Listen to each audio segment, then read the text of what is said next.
Oke, balik lagi sama saya, Coffee Technician. Kita hari ini membongkar 3605. Kendala umumnya yang terjadi seperti biasa. Ini ya, kendala umumnya. Bocoran di konektor. Ini konektor. Terus juga kadang-kadang ada yang pecah di valve untuk air panas.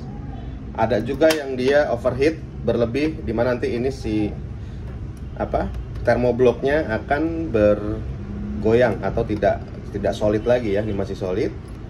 Terus juga ada juga yang dia dari kebocoran nanti muncrat atau menyebar, dia muncrat ya, menyebar ke sini, itu menyebabkan kerusakan di kontrol panel.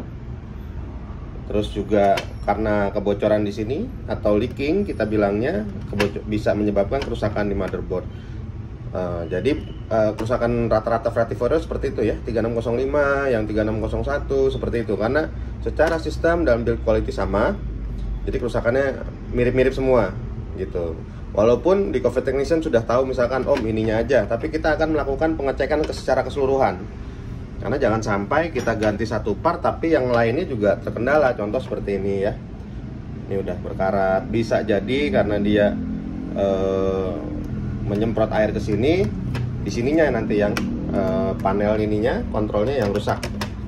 Jadi kenapa kita selalu prosedurnya adalah dibawa untuk dilakukan cek aktual dari sisi teknisi, karena kita nggak bisa misalkan ganti ini aja, kita ganti, oke kita ganti, terus seminggu kemudian rusak, gimana sih ini kok rusak lagi, jadi malah nggak bisa tombolnya. Nah itu tadi ya, berdasarkan dari yang sudah kita lewati selama hampir 20 tahun ini ya seperti itu.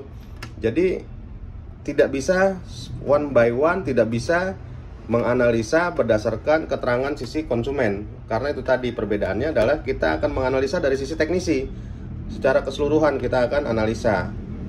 Seperti itu ya. Jadi untuk teman-teman semua yang mempunyai mesin rusak, harus ya, wajib dibawa ke teknisi, karena teknik itu, perbaikan teknik itu harus dilakukan pengecekan aktual agar tidak terjadi miskomunikasi antara teknisi dengan kliennya ya, karena udah ngalamin banyak.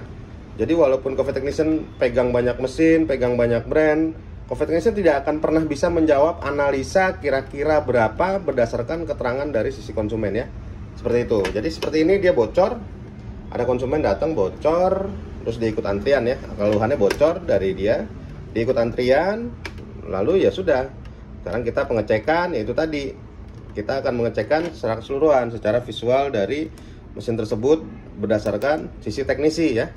Karena kita akan cek ini goyang apa tidak, ininya masih normal semua apa enggak. Karena kalau kita ganti ini aja ya sudah, kalau rusak lagi terkabur, dibilangnya teknisinya kerjaannya nggak beres gitu ya.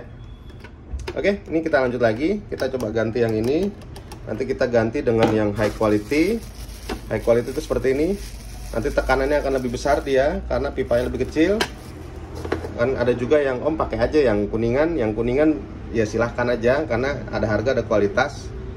Terus juga untuk teman-teman semua, jangan beranggapan teknisi itu cuma ganti ini doang, jasanya 50.000 paling ya. Jangan seperti itu, karena teknisi itu pekerjaannya sangat berbahaya. Apalagi ini harus besar, di atas 1000 watt, kita mempertaruhkan nyawa kita untuk perbaikan mesin klien. Jadi kalau di luar sana mungkin ada yang murah, ada yang mungkin terjangkau ya bahasanya. Ya Coffee Technician cuma bilang silahkan, dan keep hati-hati, selalu jaga keselamatan bekerja ya untuk teknisi lainnya juga. Nah untuk klien, dari sisi pengguna, hargailah jasa teknisi, karena teknisi itu kita mempertaruhkan nyawa untuk perbaikan arus besar. Karena ini termasuk arus besar, alat di atas 1000 watt. Jadi bukan lagi kita bicara mahal murah di sini, tapi bicaranya seberapa ahli, seberapa handal, seberapa dapat dipegang omongan teknisi itu gitu ya. Jangan sampai nanti habis servis terus hilang teknisinya. Banyak yang seperti itu ya, itu oknum. Oke, ini lanjut lagi, kita coba ganti, nanti kita tes ya. Tapi kalau mau rusakannya seperti ini nih ya, contohnya rusakan yang akan kita tes, dia akan menyembur. Tuh ya, menyembur ya, kelihatan ya. Kita tes, nih nyembur nih. Nah, kita tes dulu, nih kita tes lagi ya. Tuh ya, menyembur dia. Jadi kalau sudah seperti itu, karena ini tertutup ya di dalam. Nah, ini contoh yang sudah ada indikasi nyembur-nyemburnya itu ya. Nanti dia bisa menyebabkan konslet di dalam. Nah, gitu ya. Tuh, besar banget. Tuh. Besar sekali dia. Nah, ini E6 juga ya. E6 itu berarti sudah bukan lagi bicaranya hanya kepada ininya aja, itunya aja, tidak ya. Oke ya. Thank you. Kita lanjut perbaikan.